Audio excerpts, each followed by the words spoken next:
And now, your first Alert 5 weather.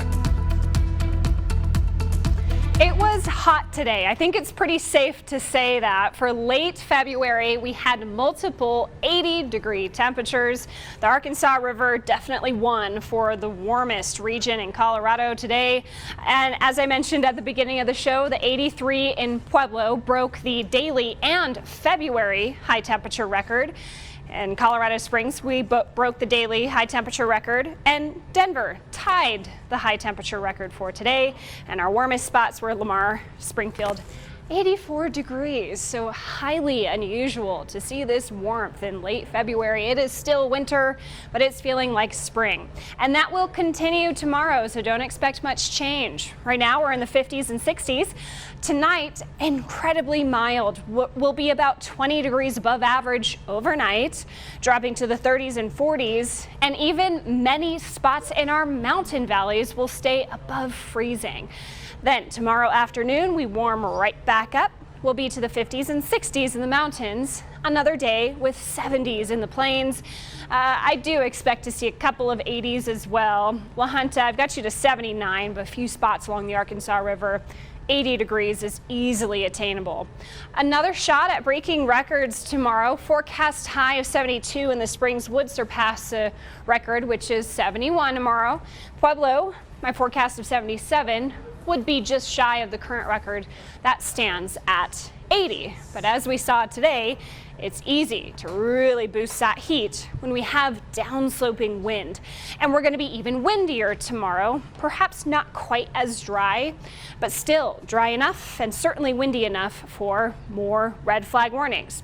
We had red flag warnings today with high fire danger. We'll have them again tomorrow. So if any fires start, they will spread quickly. That's why we have red flag warnings, so that everybody is aware of the fire risk, and that if anything does start, it would be very hard for crews to get a handle on things. We'll still be pretty dry and gusty at times on Thursday. It will be cooler Thursday though, so our fire weather watches are pared back a bit.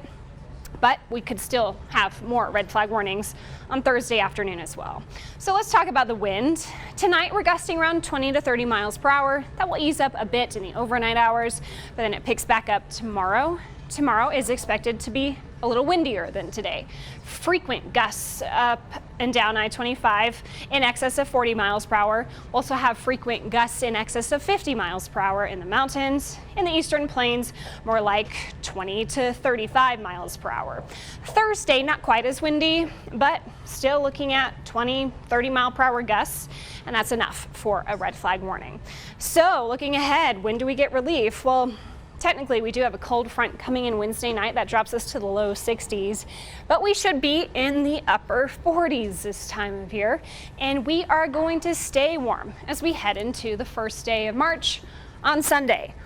I'm watching for some potential moisture next Tuesday, but it's a little uncertain at this point. It doesn't look like a great signal for that, but I'll keep watching that trend. We really do need moisture. I would recommend some winter watering of your trees and shrubs and grass. Maybe wait till this weekend when the wind isn't quite as strong. For Canyon City, it will be very windy for you tomorrow. I have a storm impact 3 out of 5 because there is potential for some isolated damaging wind gusts. Same for you in Woodland Park. If you get up to 50 plus miles per hour, we could have some issues with the wind tomorrow.